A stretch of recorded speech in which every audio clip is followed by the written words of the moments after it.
Good morning, good afternoon, or good evening, everyone, depending on what it is that you are tuning in from today.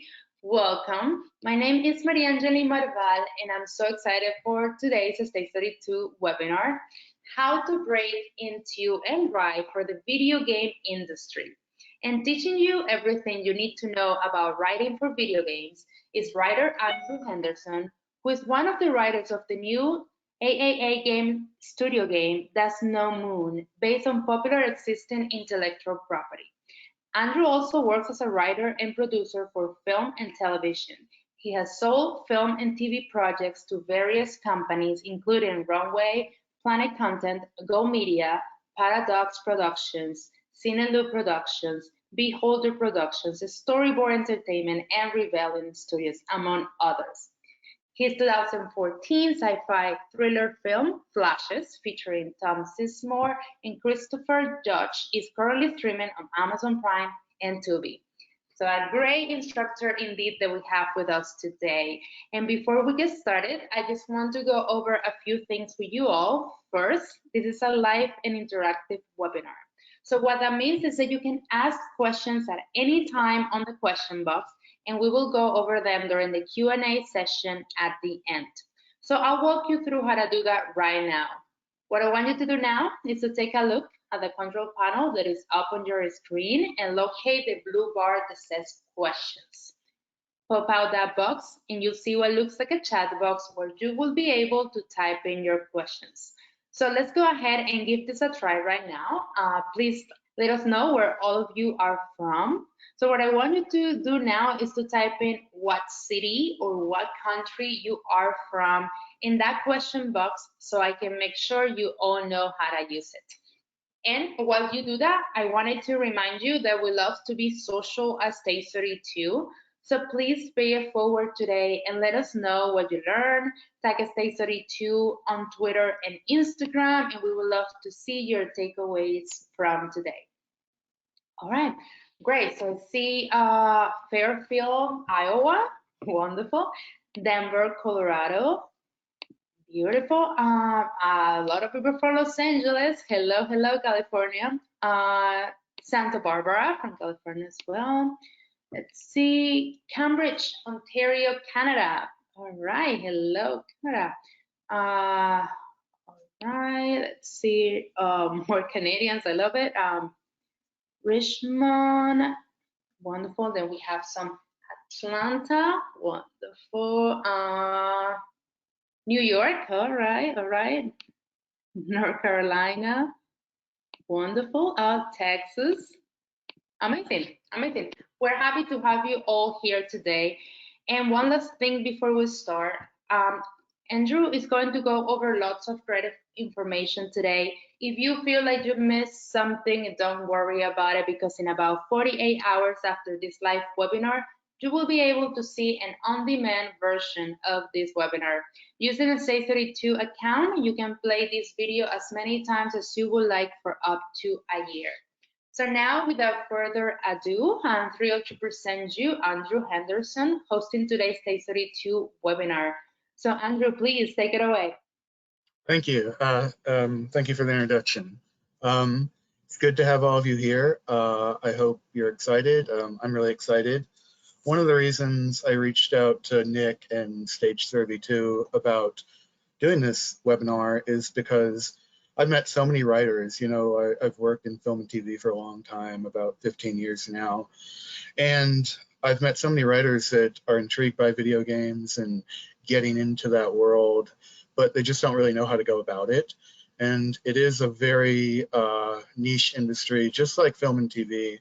It's quite niche and incestuous in a way, in that once you break in, you can keep getting jobs, but it's hard to break in, just like film and TV. And I'm here to hopefully elucidate how you might be able to get your foot in the door and how you might be able to stay in there, and what it's like to write for video games, because it is a different medium.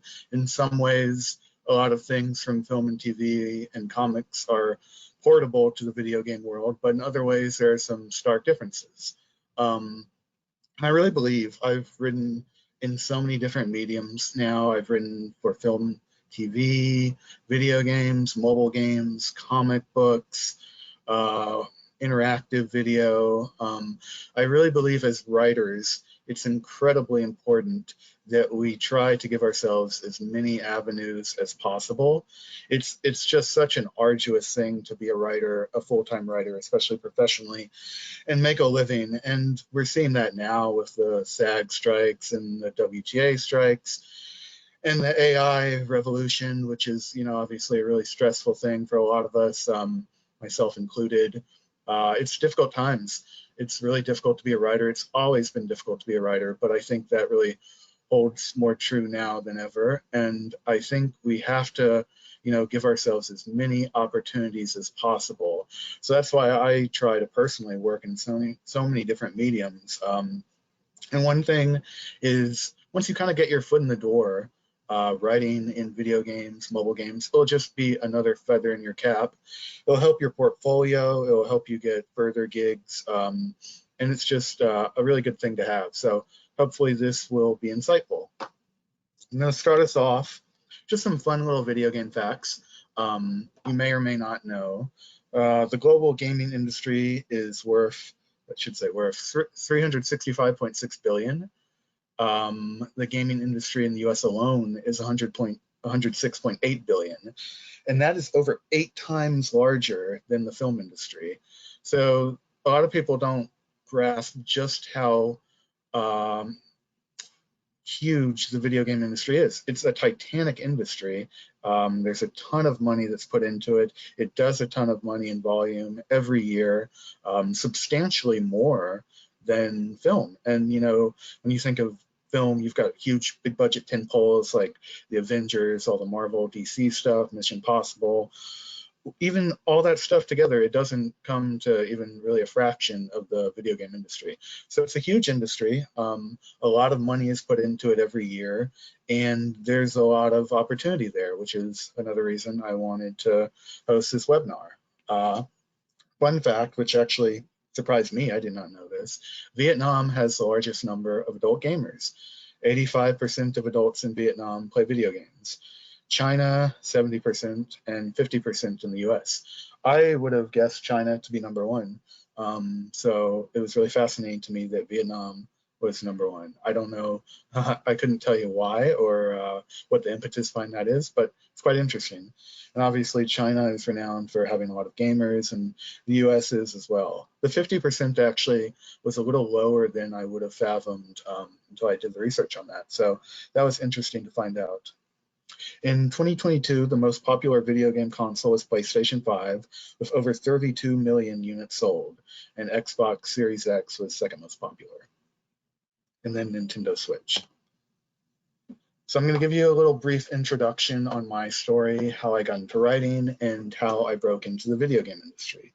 I'm from North Carolina originally. I was born and raised in Charlotte. I heard Marianne say someone here is from North Carolina, so shout out to you. I went to school in Dallas, Texas. I heard someone was from Texas as well, so that's great. And after I graduated, I double majored in film and history.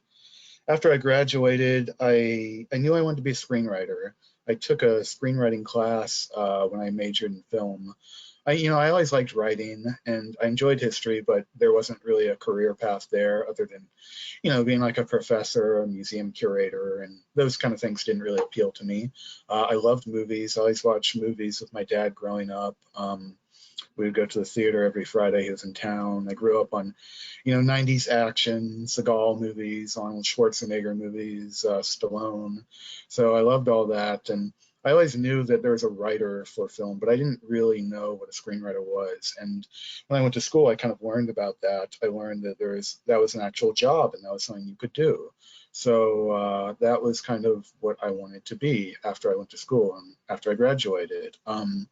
After I graduated school, I moved back to North Carolina for a couple of years. I did some freelance copywriting, ad work, just kind of random things to pay the bills. But I was also screenwriting in that time. And I wrote a sci-fi film called Flashes. And that film ended up getting optioned by a production company. Then in the summer of maybe the spring of 2014, We shot that movie in Houston, Texas. The late Tom Sizemore was in it, Christopher Judge was in it, and I was really happy with that movie. I was really proud of it. It wasn't a huge budget, but it did well. It got picked up by a distributor, and it's been on Amazon Prime since its release. Now it'll be in maybe Pluto, a couple other platforms. But in 2014, that movie came out, and I had some stuff going on, so I decided to move out to Los Angeles. And I was working in copywriting, and this was a really fascinating thing that led me to my first taste of the film industry. I saw an ad on LinkedIn they were seeking a writer for video game trailers, to write like the trailers for video games that you see in commercials and ads. And I had never written anything for video games before, but the ad specifically said they were interested in a narrative writer, someone with a narrative background who had worked in film or TV or comics, and especially genre sci-fi was what they were looking for. So I sent over a sample of my film, I sent a script. I'd also written an indie comic book, which I sent over, and they really liked my stuff. It was in the vein that they were looking for. And so this ad company hired me. The ad company was called Petrol Ad, and their niche was basically a full service ad company to do video game trailers. So essentially video game companies, after they have their finished game, will come to an ad agency. They very rarely, some smaller developers will in-house create their trailers, but most will outsource that to ad companies, because ad companies are so well versed in what entices the viewer, how to get that across, and they have full service as far as writing it, shooting it, doing the VFX and all that. So Petrol is one of the big players in that niche industry. And when I started writing for Petrol, I would work directly with the ad agency, and sometimes I would work with the company or developer behind the game as well to come up with ads for video games. Some of the bigger ones I worked on, I did Bloodborne, which was a big game from Sony. That one was really fun. That was a big flagship for Petrol. I also worked on some games from EA, Electronic Arts, Framework, Zynga, and a couple other companies. And that was a freelance gig. I was not a full-time employee at Petrol Ad, but it helped pay the bills, and it was really great to get my foot in the door of the video game industry. And that's the kind of thing that I'm going to talk about a bit more. But once you get that one stepping stone, it really helps. Now, at this point, I still hadn't written a video game. I had not written for a video game, but I did write trailers for them, which is a step in the right direction. And ultimately, Petrol and I parted ways after a little while because they just weren't getting as much work at the time, and they were focusing more on some other avenues. So I left Petrol after about 8 months to a year, and then I got hired by another ad agency called New Science. Now, this was a really big one for me because I didn't know what the game would be at the time, but they were looking for a video game trailer writer who also had a narrative background, and at this point I had both. I could send my narrative samples in film and TV and comics, and I could also say, hey, I've done a bunch of trailers. I worked for another ad agency, Petrol Ad.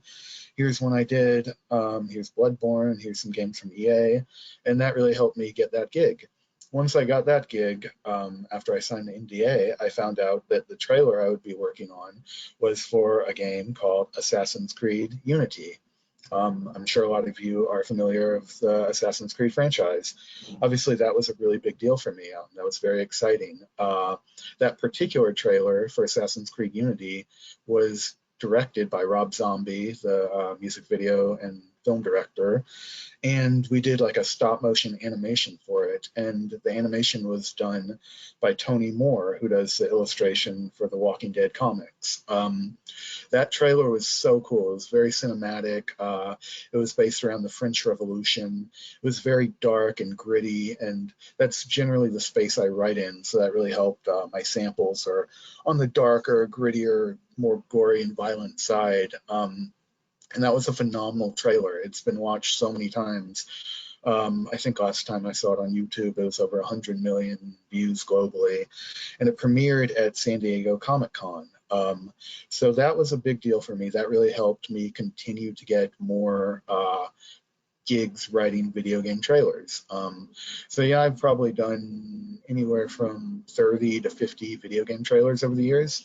I was hired by other agencies. I worked for one called GNet, one called Eisenberg. I also got experience there working on trailers and ad work for actual consoles, Xbox Scorpio, Oculus Rift, then other games like Sea of Thieves, Age of Empires 2.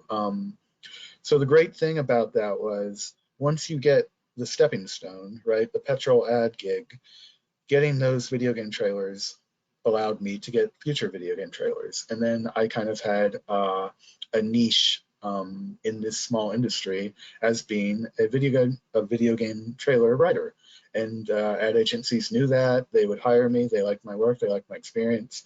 So I worked for a handful of ad agencies. And these were all freelance gigs, mind you. None of these were full-time. I was never on staff at an ad agency. The longest tenure I had was, as far as being full-time hours, was on site at Eisenberg. I was on site there for 3 months, which was different for me because everything else had been remote up until that point. I worked, a 9-hour day on site, 5 days a week there.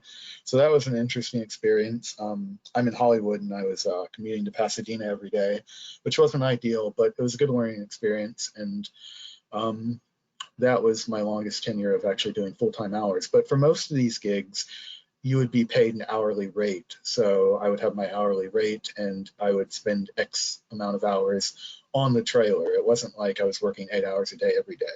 So the whole time I was doing this working for ad agencies, I was also still working film and TV, which was my first love and passion, and why I got into the film industry, and why I wanted to be a writer. So I optioned a couple things in film and TV.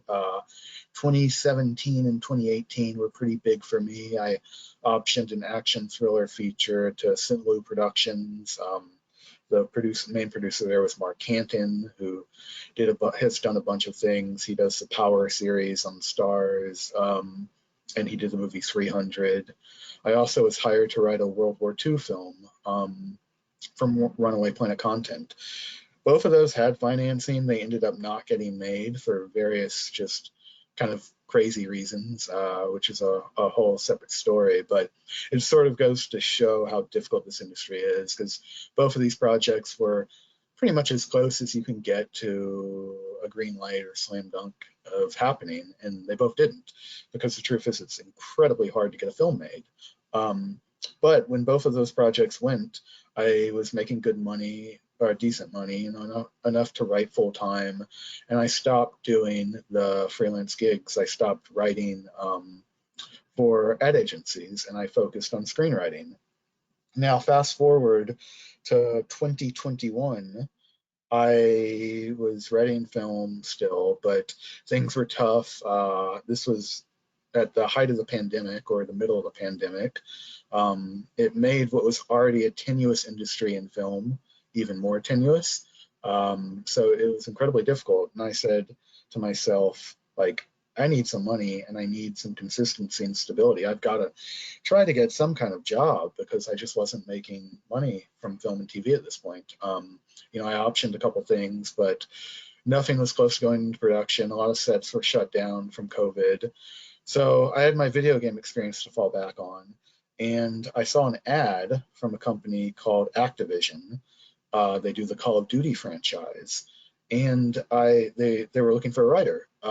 So I applied online, but so many times when you apply online, sort of just like throwing your resume into the abyss. You see like 50, 80, 100 people have also applied. So I saw that I had a connection on LinkedIn at Activision. This gentleman was named Taylor Kurosaki. I knew him from my past history working on some stuff for trailers for an ad company. We did some trailers for Activision, and I met him through that. I didn't know him well, but we did know each other. We were connected on LinkedIn. So I reached out to him personally. I think it's important to always be proactive, especially if you do have an in or a connection somewhere. I reached out to Taylor and I said, and at the time Taylor was still listed as a head of narrative at Activision. I said, hey, Taylor, I saw that you guys have a writing opening. I know we know each other a little bit. I think I'd be a good fit for this. I write in this vein. I have video game experience with trailers. I wrote a mobile game back in 2014, so I have a little bit of actual experience doing actual games. And it was quite serendipitous because he said, look, I actually just left Activision. My LinkedIn is not up to date, but I just founded my own video game studio along with some other industry vets. And that video game studio was called That's No Moon. It was a new AAA game studio, fully funded by a South Korean company. They were comprised of some great industry vets, former people from Sony Activision, EA, Naughty Dog, and these were people that had worked on The Last of Us, the Call of Duty franchise. Taylor worked at both of those, or worked on both of those. He worked for Call of Duty when they made Last of Us 1 and 2. He worked for Activision when they made several of the Call of Duties, including Infinite Warfare. And it was after Infinite Warfare that he left to start his own company, That's No Moon. And I said, well, I definitely would love to hear about that. And he said, we actually are looking for a writer right now. They only had one writer on staff at the time. So I sent him some samples from film and TV that I'd worked on. He said it was an action sci-fi project. So I made sure to tailor my samples to that. I sent him one action sci-fi thriller in particular of mine that I thought would be a great sample. I kind of pitch it as the Bourne franchise meets U.S. Marshals. At the time, it was optioned to a producer. But I said, look, I think this sample might be good for you. He loved it. And funnily enough, the plot of that script I wrote was not identical, but quite similar to the game that they were working on. So it was a really good match. It was really serendipitous. And I went back and forth with him. We had several long meetings. I signed an NDA and we discussed the story they were working on a bit. I even did a little free work for them, which sometimes you end up having to do. I wrote a sample scene for the game they were working on based on the knowledge he had exposed me to. And after about a month of back and forth, Zoom calls, the free work, the sample, it led to him saying, hey, I really like you. I really like your work. I really like your writing. The sample you wrote was great. I think you would be a great fit here. So I came on board with them. I started at 6 hours a day for 5 days a week. And this was still a freelance gig, but I was working a 30-hour week. So that was in November of 2021. I joined the team. I had meetings with the other writer, the game designer, and Taylor. We started to crack the story, and at that point, I was getting a real good understanding of the story and the direction that I felt they wanted to go. We're at the very nascent stages of making the game at that point, which was great to come in an opportunity that was sort of on the ground floor. And the reins sort of got handed to me from a writer's point of view. I wrote the treatment. I worked on the treatment. I ended up writing a 50-page treatment for the game, which is essentially like a film treatment would be. It's a breakdown of what the entire game is going to be from beginning to end. I worked on cutscenes for the game. I worked on our vertical slice, which I'll get into later. And I worked on the game in total for 18 months. We had several milestones, which are essentially from our investor. We have to meet certain goals by each milestone, and if the investor is satisfied with them, they'll give us more money to continue to make the game. We passed all our milestones during my time, and it's a really cool game. I'm very proud of it. It should be coming out probably in 2025, early 2025. That's the thing I learned. Games take a long time to make. So there's so much tech and VFX involved that they're continuing to work on all that. But my part of that is done now. I did the writing for the game, and I've since moved on from them. But it was a great experience, and that's my experience of breaking into the video game industry and writing for a video game company. So I'm going to go over the ins and outs of the video game industry now. These are some of the things I'll be going over: what a AAA gaming company is, what a ship game means, who the major players are, difference between console and mobile games, what kind of contract deal you should expect, how long it takes to make a video game, who you work with for, studio hierarchy, and writers' rooms.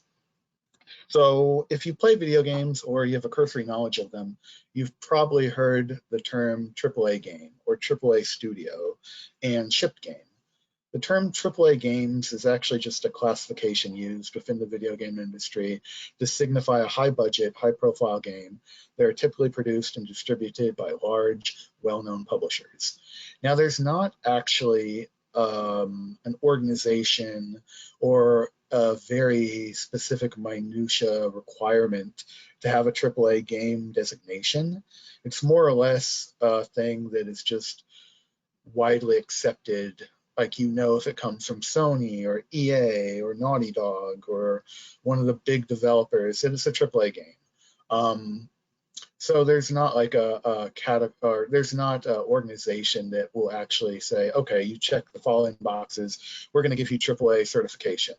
It's much more informal than that, which was something I learned when I came on to work for that Snow Moon. So it's really just a classification. Any game that has a high budget and high profile, think like Gods of War, Resident Evil, Biomass, The Last of Us, games like that are considered AAA, Tomb Raider, all those kind of things.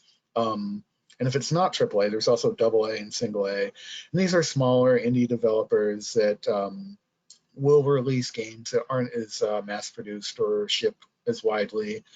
Things you might download on the stream platform, but they're just not as big and the budget's not as big.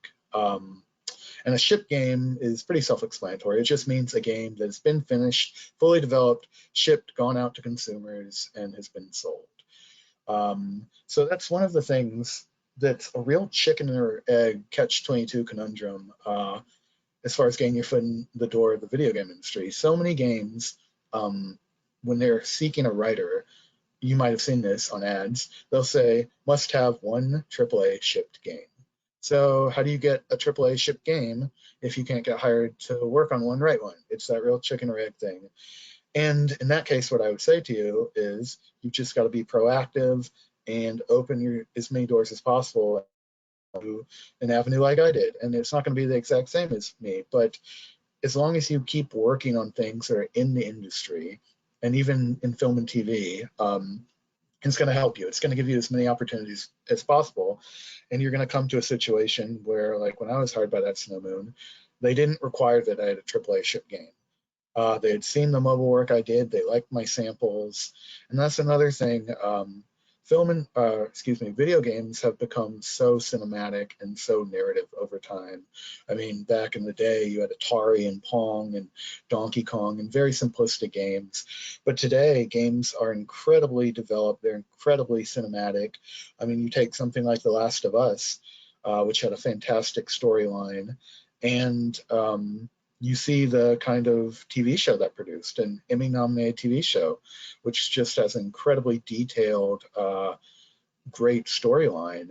Games are at that level now where the writing has to be good. You can't just get away with writing a lazy point-and-click game. It can't just be, a smash button game anymore. Audiences are smarter than that. Consumers are smarter than that. And they want a good story. They want a good story first and foremost, which is why a lot of game companies are looking for writers with actual narrative backgrounds. In the past, and you'll still see it some with smaller AA or single A studios, they'll simply have the narrative designer write the game. Now, a narrative designer, I'll get into this more later, is kind of the bridge between writer and development. These guys and girls and individuals have to have an actual technical background because they are actually literally designing the game, but they also have to have a story and narrative background. But that said, these individuals are not always the most skilled in narrative. They're not writers by trade. They're developers, they're tech guys more so by trade. So in the past, a lot of these people would write the game out of simplicity or out of budget concerns, and they're not always the best writers. So I think a lot of companies, especially AAA studios, have gone wise to that, and they know they need a real creative narrative expert to craft the game and the storyline. So having those samples in film and TV is huge today. Even if you have not worked on a AAA game, you can get hired by one if you have a really strong narrative sample in film, TV, or comic books. So there's some major players. These are all AAA studios. These are some of the biggest. I believe I found these were top 10 as far as gross revenue. You've got Sony Interactive, and a lot of people don't know, a lot of these major companies own smaller developers others. For example, Naughty Dog, who did The Last of Us, is owned by Sony Interactive. So Naughty Dog on their own was a big developer, but even they were bought by a bigger company in Sony Interactive. Then you've got Microsoft, Nintendo. Tencent is an interesting one. I don't know how many of you all are familiar with Tencent. They're a Chinese company. They own and make a lot of mobile games. And you might not have heard of Tencent because in the video game world, they're not a huge company. But the mobile game space is also huge. So they own and make games like Clash Royale and a lot of tower defense games. They have a huge foothold in mobile games, and they make billions of dollars off of that. So Tencent is a very large company, even though they aren't necessarily a household name here in America. Activision Blizzard. Activision and Blizzard were both big companies of their own entities, and they recently merged. Activision owns Infinity Ward and Treyarch. Infinity Ward was the initial developer who made Call of Duty. Infinity Ward was then bought by Activision, and now Activision has merged with Blizzard. So there's a lot of corporate mergers that go on in the video game world. Smaller, successful developers will often get bought by larger umbrella corporations. EA, Electronic Arts, they make a lot of sports games. Epic Games, Take-Two, another probably not a household name, but they own the mobile game giant Zynga. Ubisoft, who does the Assassin's Creed franchise, and Bandai Namco. Some other notable developers are Naughty Dog, who's owned by Sony Interactive, Rockstar, who of course does Grand Theft Auto, Square Enix, Skydance Interactive, which is also a film studio. They have their interactive branch. They're working a lot in VR. I recently had a conversation with them about some upcoming games. Really interesting company. And Telltale Games, which also does a lot of mobile games.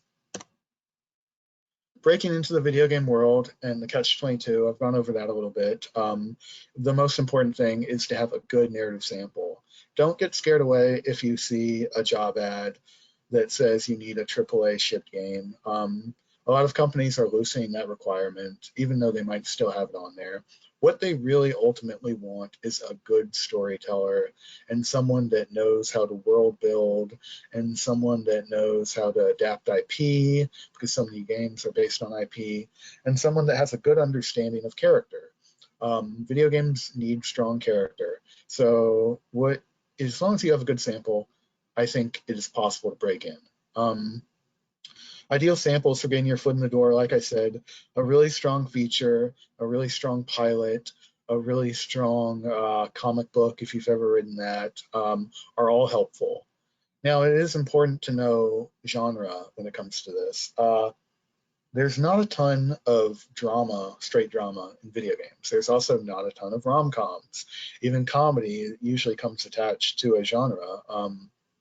So it is important to have a strong genre sample. And by genre, what I mean is action, thriller, sci-fi, fantasy, horror.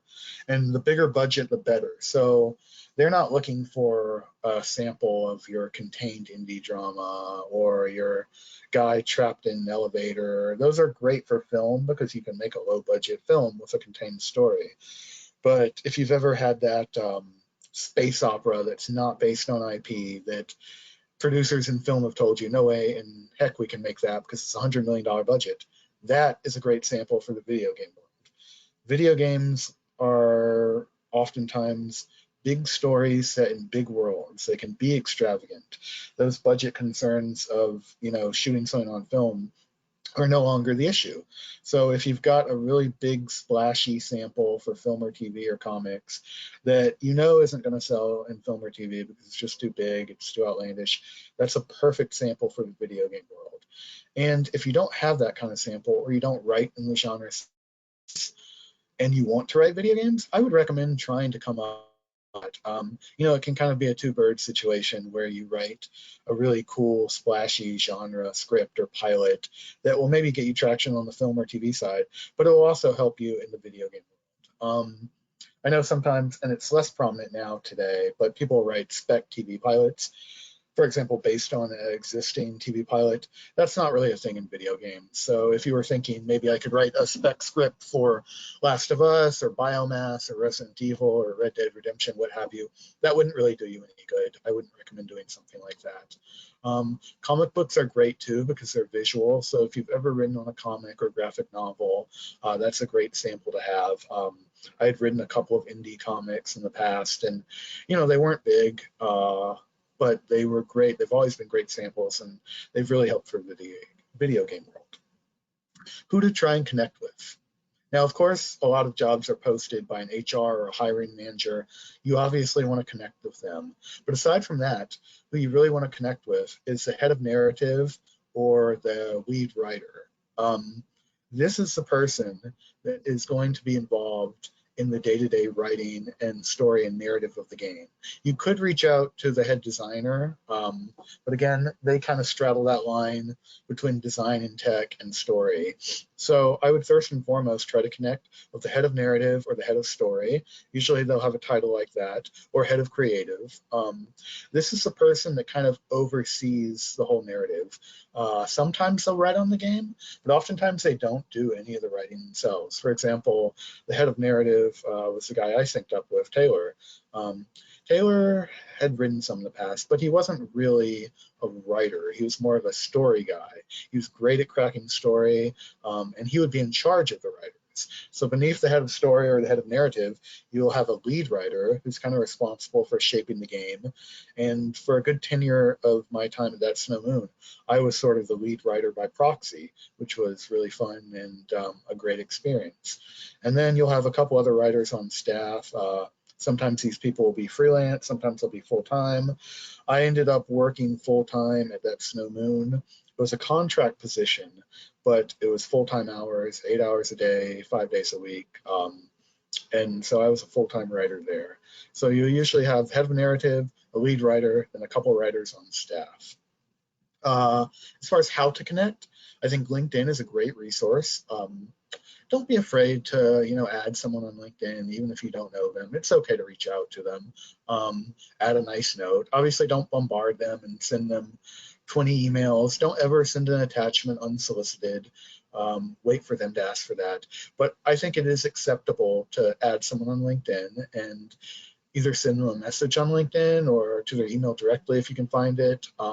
Just saying, hey, I wanted to see if you're in search of writers or if you're responding to a specific job ad to say, hey, I saw this ad online. I think I would be really great for it. Here's a little bit about me and what I've done. I'd love to discuss or send over a sample if you're interested. And if they are, they'll let you know. And if not, that's how it goes. That's how it always goes. Film, TV, same thing. I'm a very big proponent of being as proactive as possible because no one's going to work as hard for you as you. Like, I have managers in film and TV, and even still, I'll query people sometimes if I think it's the right fit because I've gotten so many of my jobs myself. So even if you do have representation, I really believe in being proactive. So those would be the people to try to connect to. The hiring manager as well, HR sometimes as well. So just looking up companies that make games that you like or companies that you're familiar with, developers that you're familiar with, go to their website. All these websites have job openings listed on the website. See if they have anything in narrative. Even if they don't, it doesn't hurt to reach out to these people and say, hey, are you looking for writers right now? And they'll probably say no because it's not often that game companies are looking for writers. It's a pretty tightly knit industry. A lot of the hiring is done amongst people already in the door, but it never hurts to reach out, and they can always keep your resume and your sample on file. Knowing your genre space, like I said, video games tend to be genre driven. They really do. You're not going to see a Wes Anderson video game. That's not really a thing. You're not going to see a Garden State video game. Or if you are, it's going to be from a single A or double A developer. Could be cool. I mean, I wouldn't be opposed to seeing that kind of game, but that's just not the reality of it. Even though it's expanding, video games are still pretty male driven and male focused. So lots of action, lots of violence are the main drivers. But so I would recommend trying to get a genre sample if you don't have one. And if you do have a genre sample, that's great. That's the kind of thing I would use. And the bigger the better. They want world building. World building is such a big thing in the video game space. So if you've got like a apocalyptic sci-fi or a big Lord of the Rings style fantasy, things like that are great. Or even a military-driven game like a Tom Clancy, Jack Ryan thing. That's great for things like Call of Duty, Resident Evil. Things like that are really helpful. And how to know if video game writing is for you. I would say, for one, as I said, if you work in the genre space, I think video game writing might be for you. Video games are so genre that if you live in action, sci-fi, thriller, horror, fantasy, there's a good chance that your skills would be portable to video game writing. I would say video game writing is for you if you like big world building, you like coming up with fantastical settings. I would say if you're more small and character-driven stories are your thing, video game writing might not be for you. That's not to say it necessarily isn't, but I think the world building aspect is really big. Also, if you want to get into video games, you do need to know that there are going to be some differences between writing for film and TV. That's not to say that you can't learn, but you do need to be adaptive, and you do need to be a team player also. Obviously, this is portable from TV if you're in a writer's room, but a lot of people who write film, myself included, will write it by themselves, in an empty room at night. So it's a lot different writing for video games. There's a lot more. You're going to work with every department there. You're going to work with the VFX. You're going to work with the designers. You're going to work with the sound engineers. So you've got to be a good team player. You've got to know how to work with other people. You've got to be adaptive because you're not just going to go off, write your feature, try to sell it. You're not going to go write a video game script and try to sell it. You're going to be working with pretty much every department on a daily basis. So definitely being a team player, adaptive and versatile is important to write for video games. The difference between video games and mobile. So I've written for both. I wrote a mobile game in 2014 to 2016 for a game called Pocket Gems. That game was called Luck of the Irish.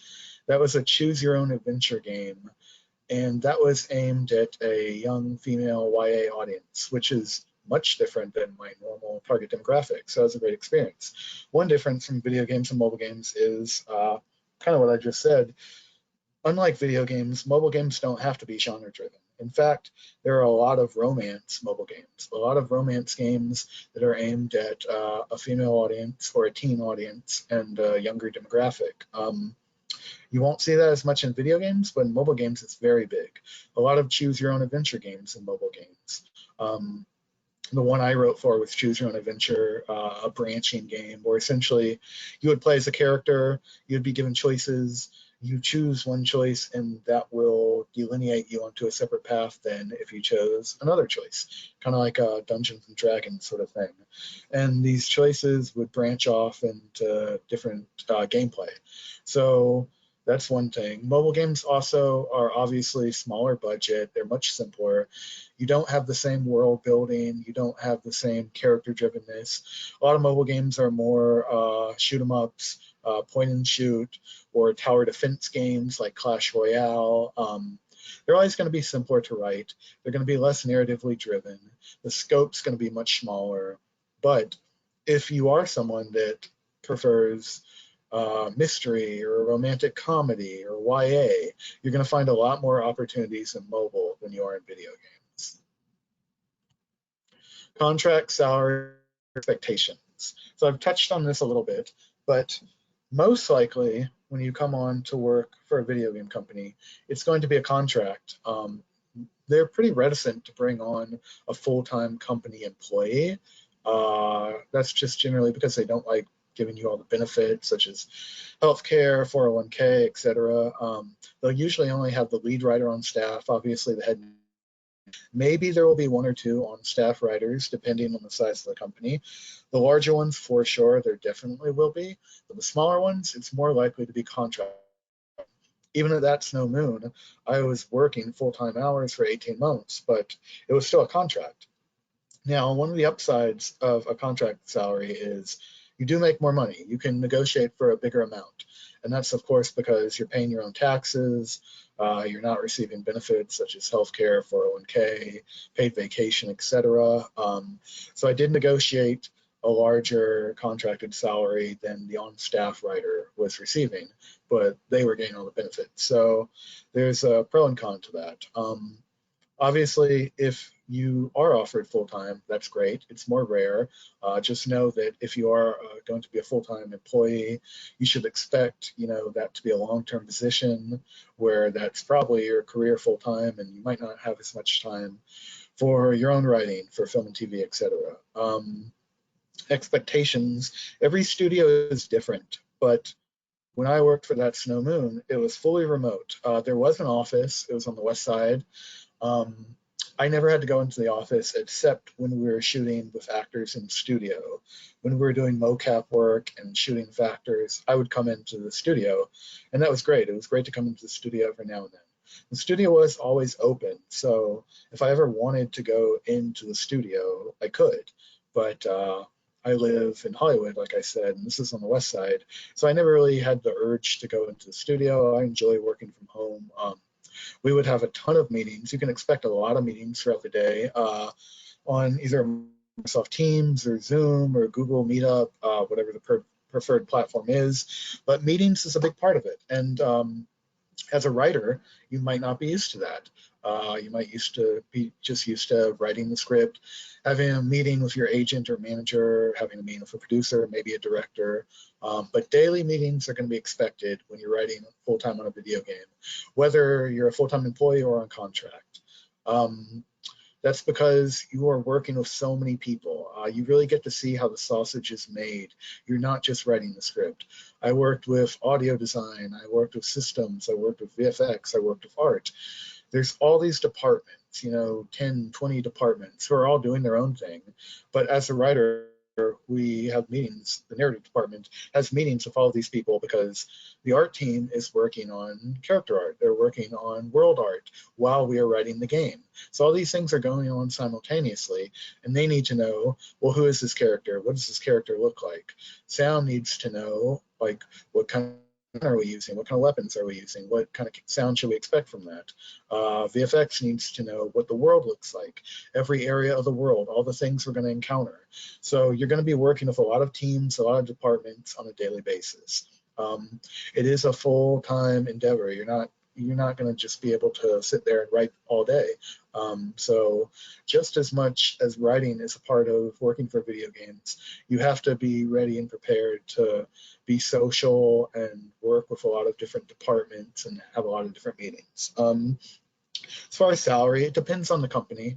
You can expect, I would say most video games, if you're working full-time, you can expect anywhere a range between 80,000 to up on the higher side, 150,000 yearly. And again, that depends if you're on contract or if you're a full-time employee. And, there's some negotiation room there like there is in any job, but it really just depends. Now, I think California law requires companies to show the range that they're offering in job posting. So that can always be helpful as far as to know what you might expect and how much you might be able to negotiate. Video game life. I just went over a bit of this. So it is a full-time job, a full-time endeavor where you're going to be meeting a lot. When I worked at That Snow Moon, even, we would have night meetings with the narrative team. We would have 4-hour Zoom meetings from 6 p.m. to 10 p.m.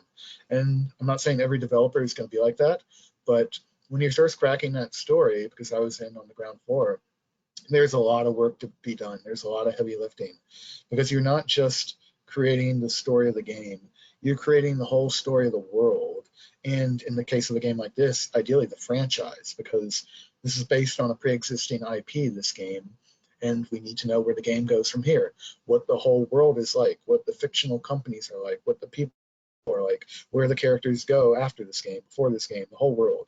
We see world building in things like John Wick in film, where there's the Hotel the Continental, and now they're doing a TV show and sequels.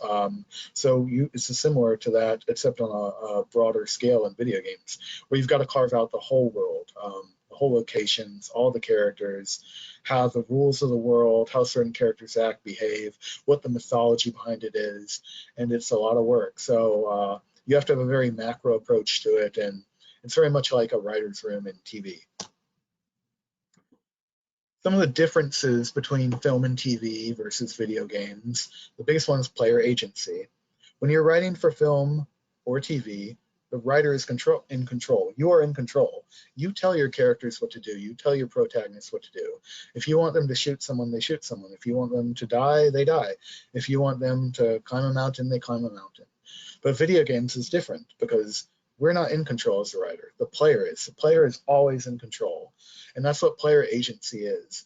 We never want the player to feel like they are not in control. If the player, now there's always a plot, a streamlined plot to a game, unless it's a completely open sandbox game, something like, say, a Red Dead Redemption. But for the most part, games have linear stories, but the player is still in charge, and the player enjoys being in charge. So if the player has to get to, let's say, a different world to go to the next level, that doesn't mean they're going to do that. They might want to run around and kill enemies. They might want to climb cliffs. They might want to explore things. They might want to gather resources. So the player is never necessarily going to do what the plot of the story is. And the always have agency for that. So when we're writing a video game script, there will be situations where we have to write if player does X, if else, because we don't know the player is going to do what we want them to do. So it's very much writing for the player versus writing for the script as we do in film and TV. And another thing which comes to that is NPCs, or non-playable characters, which is a popularized term nowadays. We never want an NPC to feel naggy or like they're telling the player what to do. For example, in the game I wrote for That's No Moon, the protagonist has a partner, and this partner player is very important to the story, very important to gameplay, but we also need the protagonist to like his partner.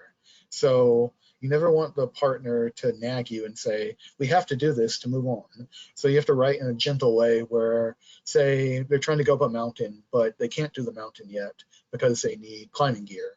We would want the NPC, the partner, to say, I don't think we're going to be able to do that without climbing gear, rather than being like, no, that's not going to work. We never want the player to hate their partner or the NPC they're working with. So that's something else to keep in mind. Choice-based writing is something I talked a bit about earlier when I wrote for the mobile game. They're also called branching games. In these kind of games, the writer has to have branches when they write the script. So it'll say, if player does this, if else they do that, which means the protagonist and the player has the ability to take different avenues. You can say, do you want to go down this path, or do you want to go here? Do you want to go into the forest, or do you want to climb the mountain? And we have to have different linear branches for both of those. And ultimately, they're going to circle back at some point, but this allows the player two different options of things to do. One of the good things about choice-based writing or choice-based writing or non-linear writing is that it allows for repeat plays. It's always great to go back and play the game when you know there are other options that you can do, which is a big thing for video games. Some games you can finish in like 8 hours, so it helps to have replayability. That's a big selling point. And then in open sandbox kind of games, which means open world, things like Red Dead Redemption, you can spend hours and hours because there's so many different avenues you can go. I already talked about video games versus mobile games. Cost considerations is a really interesting thing. While you can have extravagant big worlds when you think of things like Biomass and Gods of War, those aren't necessarily the budget concerns. The budget concerns come with scanning people and having actors. It's easy for a film to have a large crowd of people because you just get a bunch of extras.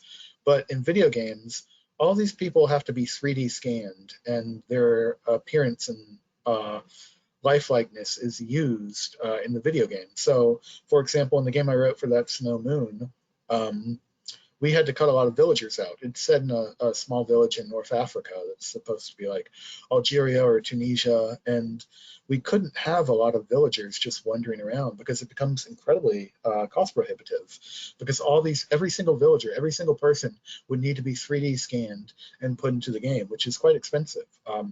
You know, you don't just get to plop extras into the game. You have to 3D scan all of those humans because their motions need to be lifelike. And so there are ways to write around that. For example, in ours, there's a sort of outbreak which happens, and so the villagers are all boarded up or dead. So we don't really see many villagers. So sometimes you have to come up with creative solutions for that. Another thing, for example, is there's a warlord character, and he's got men that roam the lowlands. And I initially wrote them as being on horseback. And I found out that they couldn't be on horseback because, again, very cost prohibitive. You can't just animate or VFX a horse. You have to actually 3D scan it and have it in the game that way. And all those things add up. They become very expensive. And I'm talking like millions of dollars. Sometimes just having villagers versus not having villagers is like a couple $1 million. So it's pretty impressive how that works. So you have to be cognizant of budget when you're writing, but it's a different way than it is when considering budget for video games and TV. Cutscenes are a big part of video game writing. What cutscenes are is when the player no longer has control and we take a cinematic angle. Cutscenes are when a cool cinematic will happen. Say we get into a territory and then we watch an event unfold. These are called cutscenes. They're the most cinematic scenes in the game. The character's not doing anything. The character has no agency in this moment. So these are the things, cutscenes are the things that are most analogous to film and TV writing, because whatever we write happens. There's no player agency in cutscenes. Cutscenes unfold like a mini movie. So those are always fun to write because you, as a writer, are in full control of those. Vertical slice is really important to video games.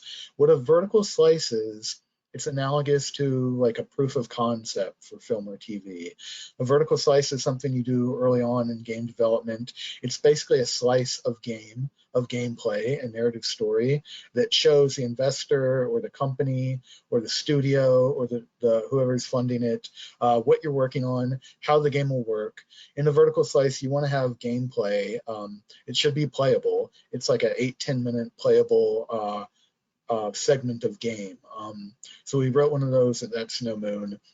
And these are really important because they're basically a showcase for your game. You want to show off the world. You want to show off your main character, your protagonist. You want to show the rules of the world, how it works. If there's weapons involved, you want to show, or fighting, what your character is using, how they're going to be using it. And you also want to get a feel of the gameplay. For example, if like running or jumping or climbing is a big part of your gameplay, then you're going to incorporate that into the vertical slice. So making that vertical slice is an in-studio shoot. Studio shoots are when you actually have actors into the studio. They do mocap, they wear mocap suits. They're already fully scanned, and their mocap is used in the game. So the game can mimic their movements. It's also for recording dialogue.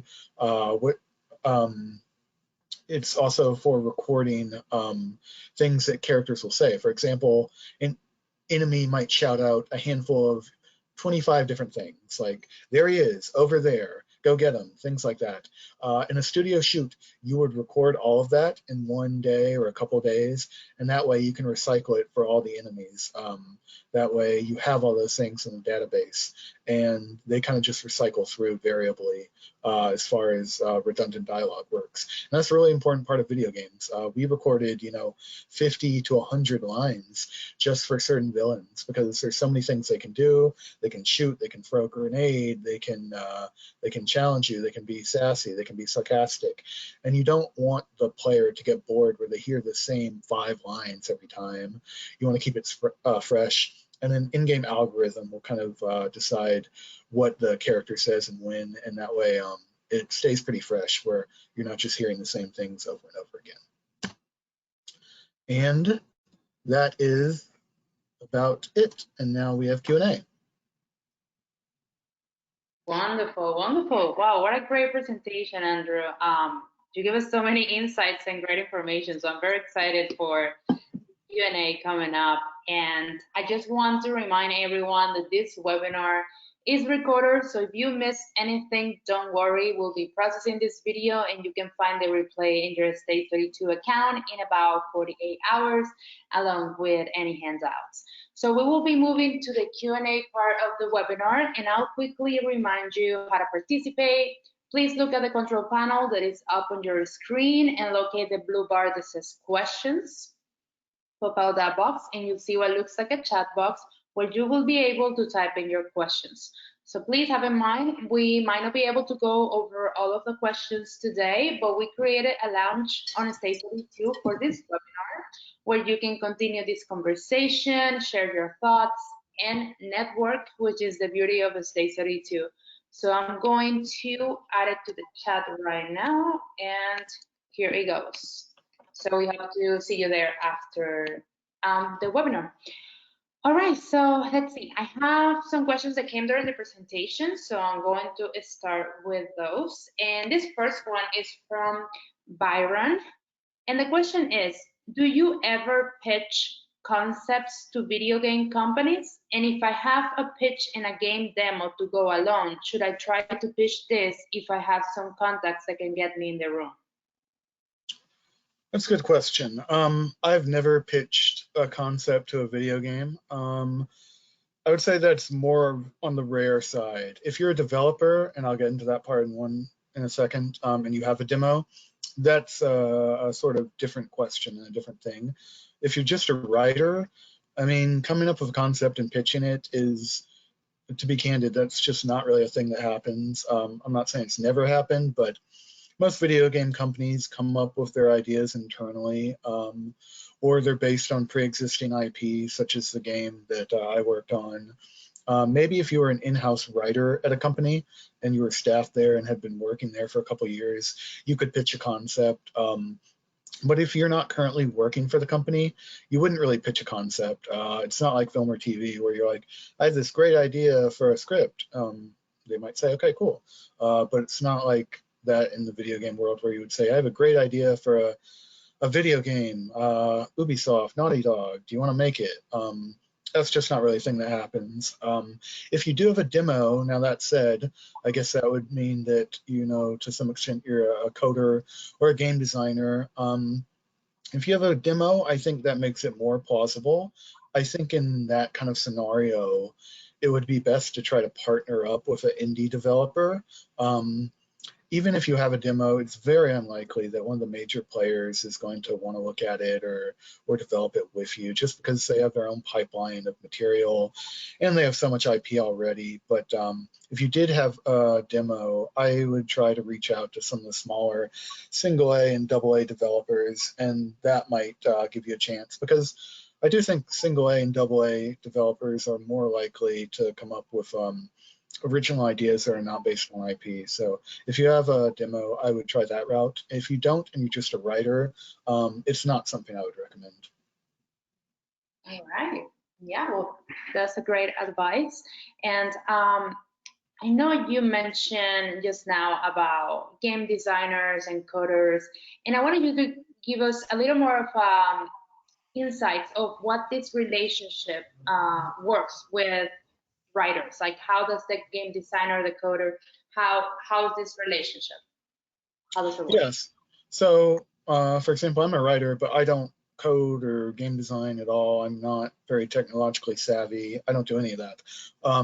So as a writer, you would work with the game designer. And the game designer is a guy or woman, a person who's in charge of actually making sure all the mechanics of the game work. So in addition to being involved in narrative and story, they're kind of that bridge, like I spoke about. They liaise between the narrative team, making sure that they take the story that you're working on in narrative and they funnel that to all the departments, VFX, audio, sound, art, etc., and help implement how that story is going to be designed. So they're sort of that bridge, that gateway between the creatives, the narratives, the people that don't necessarily do anything but write. And then they take that and explain to all the departments how we can actualize this into a video game. All right. That's very interesting, and thank you for explaining that further. And I see a lot of questions on the formatting part of the screenplay. So I'm just gonna pick this one from Bulent. And the question is, when you're writing for games, do you go to your screenplay formatting or stick to writing it as a writing it out as prose? Sorry, can you repeat that? Yes, so when you're writing for games, do you go to your screenplay formatting? I guess like a regular Oh, screenplay formatting? Formatting? Mhm. Yes, or he says something about writing it as prose. Oh, okay, I see. Yeah. Yeah, we do use Final Draft some in video games. It really depends on the company and what the purpose of the exercise is or what you're doing. I've written in Word, I've written in Final Draft, I've written in Writer Duet, which is like a shared screenwriting program, kind of like Celtex. And I've written in Excel. Now, when you're writing a script for like a cutscene, for example, you would write that in Final Draft, just like you would screenplay. But Excel, a lot of times we'll import things into Excel because the audio and sound team have to use them. Like when we're recording with actors, and let's say we need to record 100 lines, we'll have those lines in an Excel spreadsheet. So you could write them initially in a Google Doc or Microsoft Word, but ultimately you're going to have to enter them into Excel because they need to be synced up as far as like the takes and the cuts for when you're recording it in studio. That way all the departments can actually put that into the program and find it easily. But as far as the main writing, for example, the treatment of the game in Microsoft Word, because that's a macro thing. It's basically like a long breakdown of the story. But once you do the nitty gritty, if you're writing the actual script and cutscenes and things like that, you can write them in Final Draft or screenplay software. Just know at some point they might need to be put into Excel when you're shooting in the studio with actors. Right. Yes, absolutely. And as a follow-up on the formatting, Sharon is asking if there is a template for the script structure, or where can she find a game script to look at? Yeah, there's not really a template. The handout that I gave should help you. The handout is, I didn't write this one, but this is from Call of Duty Infinite Warfare. It's one of the games that some of my colleagues at That's No Moon worked on when they worked for Activision. That is a 40-something page script. For example, do they have the handout now or no? Not right now. They will get it. You guys will get it with Okay. the. Okay. Can you see the PDF I have up? Yes, yes, there we go. Okay, so this is a handout you're going to get. It's a script from Call of Duty Infinite Warfare. Again, I didn't write this, but this is a script from the game. You'll see, now this is obviously written in Final Draft, to go back to the previous question. You'll see something here, if. Now this is what I talked about, player agency. If Reyes misses the cycle and gets left behind, then that will trigger this line from Salter, the character Salter. Now, if the player still lingers, we get different dialogue, and then so on and so forth. So when you're writing, there's going to be scenarios where if something happens, then you write to that. And then you also have to write if something different happens. But you'll see for the most part, it's pretty similar to a screenplay. You've got dialogue, you've got action, and then you come to the if-else kind of scenarios where if the player does something, then you write to that, and if the player does something else, you write to that. As far as a template, there's not really a template for it, no. But it's kind of a thing you'll learn too if you're writing for a video game company. It's all right if you don't know all of this going in. I didn't know all of it going in. It's not terribly different from writing a screenplay. Most of the differences come down to the player agency and the whole if-else thing. Yeah.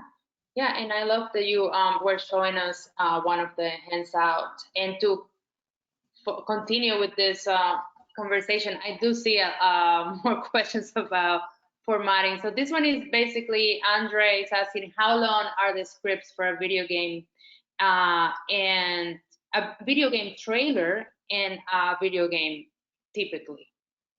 So a video game trailer, it depends, but they can be anywhere between 30 seconds to 90 seconds.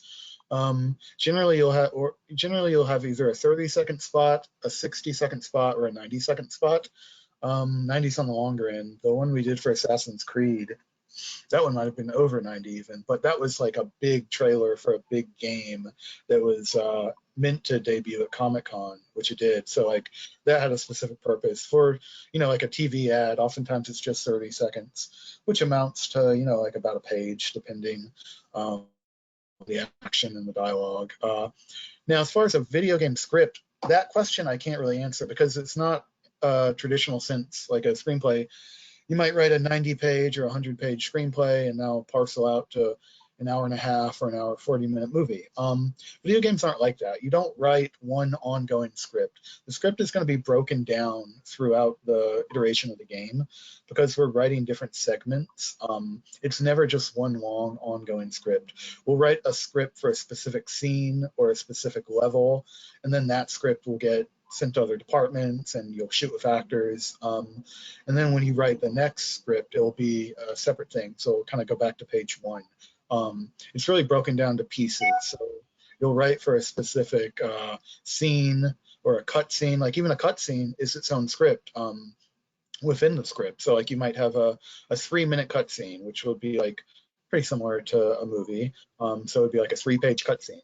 That 3-page cutscene would be its own script, its own final draft, its own PDF, separate from the actual game itself. So there's going to be a lot of mini scripts, if you will, and they'll be broken down into levels or sections of the game. All right. Well, so interesting. And Ingrid has a question.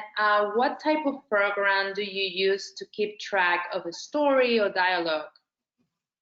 Yeah, so when I worked for That's No Moon, we used a program called Writer Duet. It's a screenplay software program, kind of like Caltex, but what's nice about it is it's shared. So when you give privileges to everyone there, anyone can write on it and see the edits that have happened and all that stuff. And you can put it into like different sections. So we can have all our cutscenes in one folder and all our gameplay in another folder, scripts that are going to be shot in studio in another folder. So Writer Duet was what we kind of used as our house for all the mini scripts. All right, Writer's Duet. Love it. Next question is from Leo.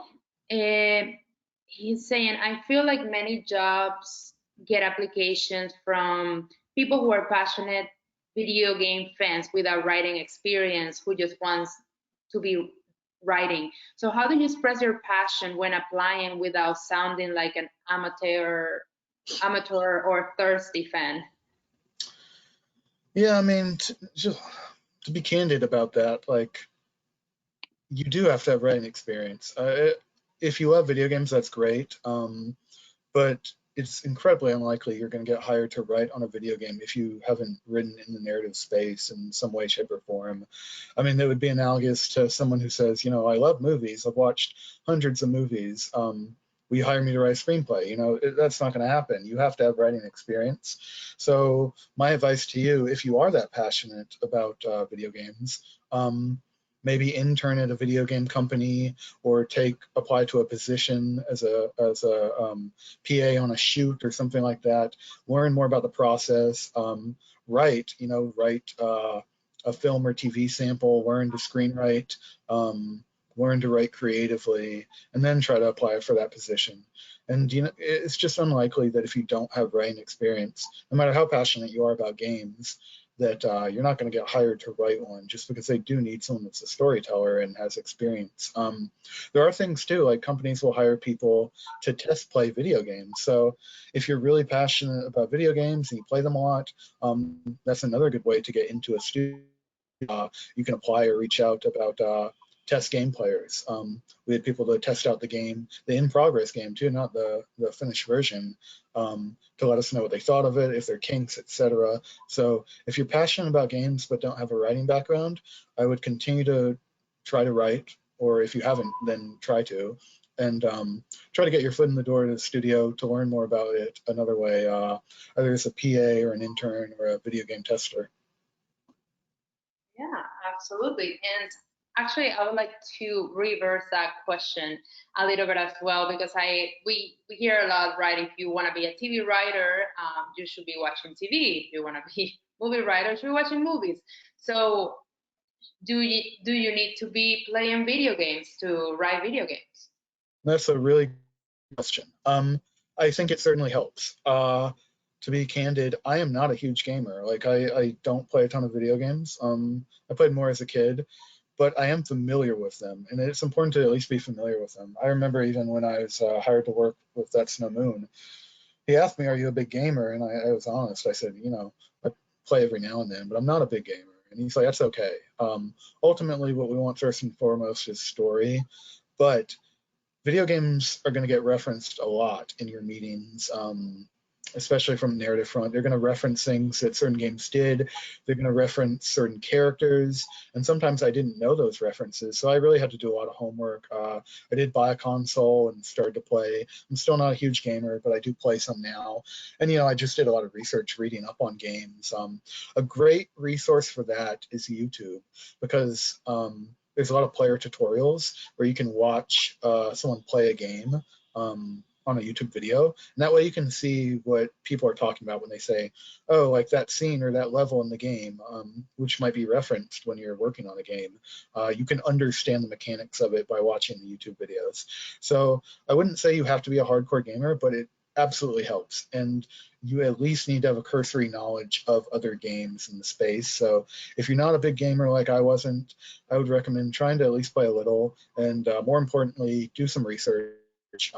Look up popular games, read about them, watch some YouTube videos, and familiarize yourself, especially with games in the space that you'd be working. Yeah, absolutely. And I know you mentioned YouTube and those kind of things to educate yourself. But Kyle is asking, what are good colleges or educational paths for getting into a video game writing position? I can't speak to that fully because I didn't go to school for video games. I would assume that there's a lot of programs out there now for game design. I'm sure places like NYU, USC, UCLA, maybe SCAD, RISD. I'm sure a lot of art schools and big liberal arts schools have programs for that. I never, took a video game course ever. So I can't fully answer that, but I would surmise colleges like that have good programs. And it depends too, because we're kind of talking about two different things. If you want to be a game designer or a game writer or both. A game designer, I think it definitely would help to go to school for that or take a class for that. As far as being a writer, I don't think you need to go to school for that. There are two schools of thought on that. Some people think it's really helpful to take creative writing courses or screenwriting classes. I took one in college. It was helpful, but I don't think you have to go to school to be a good writer or to learn to write. You do have to, read scripts and familiarize yourself with the process. But I think writing is a great thing where if you have talent, it's pretty easy to self-teach yourself. So just on a writer level, I don't think you need classes like that. It could benefit you, sure. For actual game design and coding and all that, yeah, I'm sure classes are super helpful. Again, I don't know which schools offer the best program for that, but I'm sure you can find out online.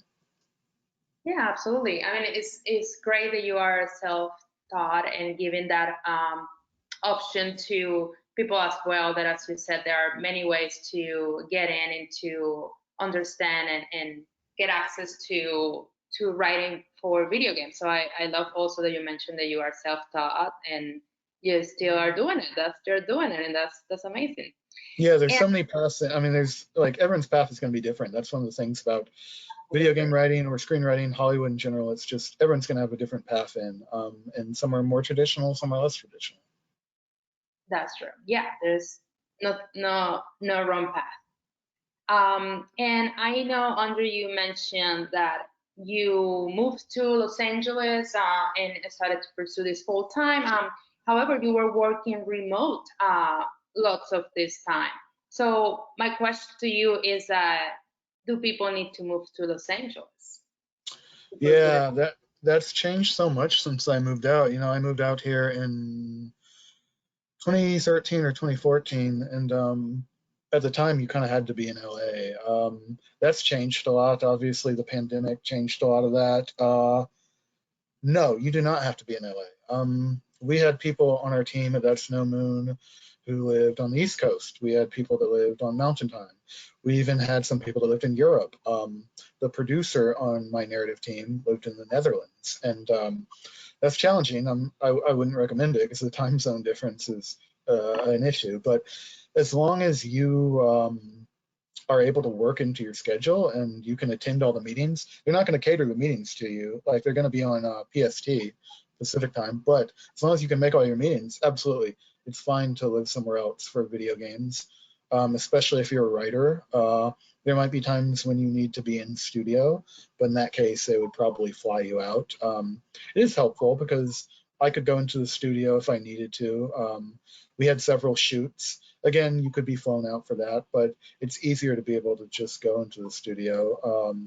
And if there's ever an emergency or we had like a event that came up, like we had to show investors around, I was able to go into the studio. So like any other job in the film industry, there's an advantage to being in LA, but absolutely you don't have to be. You know, and that's changed so much over the years, in the last couple of years especially. Remote working is such a big thing. So I don't think it would prohibit you at all for getting hired by a company. All right, yeah, thank you for your insights on this matter. And this question is great too. They're asking if you have a manager or if they need a manager, an agent to get them game writing jobs. Yeah, so I have film and TV managers. They have not done any video game work for me. It kind of depends on the company. I got the That's No Moon job on my own, so my managers weren't involved in that. They weren't involved in negotiations. They didn't get a cut of it or anything like that because it's kind of a separate entity. You know, it's a pretty standard work contract, so it's not like you need an entertainment attorney or agent or manager for negotiations or anything like that. And there would really be no reason to give away money by, you know, having them involved in that. Now, if they were to bring you the job, that would be a different story. Again, it kind of depends on the company. If you're a rep at like CAA or WME or a big agency, they're probably going to have resources for video game jobs. And if you're a writer and you're repped at a place like that, even if you're repped at a smaller place, absolutely you can, you know, ask your reps if they have any video game contacts. My managers did submit me one time to Riot Games for a job opening, but I think that was just to familiarize themselves with screenwriters that my management company had who work in the video game space. I've never gotten a video game job through my managers, but it certainly doesn't hurt to ask. You know, it's kind of a your mileage may vary kind of thing, depending on who you're rep by, where they're set up, what kind of connections they have, but it's absolutely worth bringing up to them, sure. Yeah, absolutely. Wonderful. And okay, so I know we are approaching, or we're in the last 5 minutes or so of the webinar, and I just wanted to apologize because I noticed that I sent the wrong link to the launch. So I just wanted to send the right one right now, because after the webinar, we would love to see you guys there and to continue the conversation over there. Of course, I do have a few more questions for Andrew, but I just wanted to make sure you guys have the link over there as well on the chat. So, all right, and oh, I love your cat. It's right here, giving the introduction. Please introduce us, your lovely lady over here. Yeah, this is my cat Moon Bear. She loves to come up during meetings, which is always fun. Wonderful. Okay, so Andrea, I know you have a project coming up in 2025, I believe you said, and that's so exciting, and congratulations for that. You mentioned that this profession or this, these projects usually take a long time.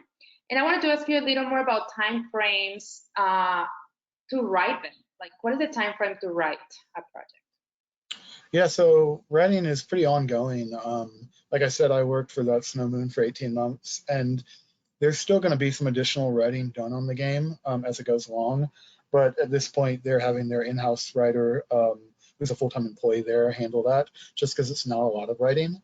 I would say writing goes on in the initial front for anywhere between 1 to 3 years, and that's to flesh out the full story of the game, the full plot, the characters, the world building, write all your cutscenes, which we did, write all the cinematics. And then, of course, as they continue to develop the game, there's little things that are going to be tweaked and need to be rewritten or added or have a character added. So the writing is never really done until the game's actually released, but the bulk of the writing is done up front. And then there's a lot of stuff that would be analogous to post-production in film and TV, where they're hammering out all the kinks, the game design, and sort of just implementing the writing into the system at that point. So I would say the writing can take anywhere between 1 to 3 years, and making a big AAA ship game anywhere between 2 and 5 years. It really just depends. We're a new studio, or That's in the Moon is a new studio, and even though they are pretty large and have good financial backing, they're still not as big as a Microsoft or a Sony. So more time is involved just because you don't have the same level of staff. Yeah, absolutely. All right, so a couple more questions here for you. John is saying, can a video game writer ever request some type of percentage of profits or something like a residual, or is it always salary or hourly rate of profit? Yep, it's always salary. Video games are not beholden to a guild. There's not, like, the WGA is not involved in video game writing, for example. And there's no back end, there's no residual. You can't ask for that. That's not a thing. Even game credit, like asking for credit on it, is not guaranteed and not something you're going to get in your contract. Most designers and narrative heads, hopefully are good, honest people. I think in my case they are, but you're never even assured to get writing credit on it. Unfortunately, that's just the way the game industry works. So no, you're not going to get any back-end percentage of sales. You're not going to get any residuals. You're not going to own any part of the IP being the game that's made. So that's why it's really important to negotiate the best upfront salary you can. All right, wow, so interesting. And of course, in the very interesting topic in the times that we have right now with the WGA and the SAG on strike. And with that in mind, my last question is going to be about what is the current role of AI in video games or in video game writing? That's a good question. I would assume it's a scenario that's analogous to what's going on in film and TV. I don't know if there are protections for it in video games. In fact, probably less protections because there's not a writers guild for video games. AI seems to be evolving so quickly, and corporations obviously want to use it to maximize profits, which, it's a little bit of a scary thing. I don't think AI is at the level yet where it could, write a video game script, but I could obviously see it being used by developers, especially larger developers like your Sony Interactive, Microsoft, EA. To my knowledge, none of those developers are currently using it in the writing portion of things.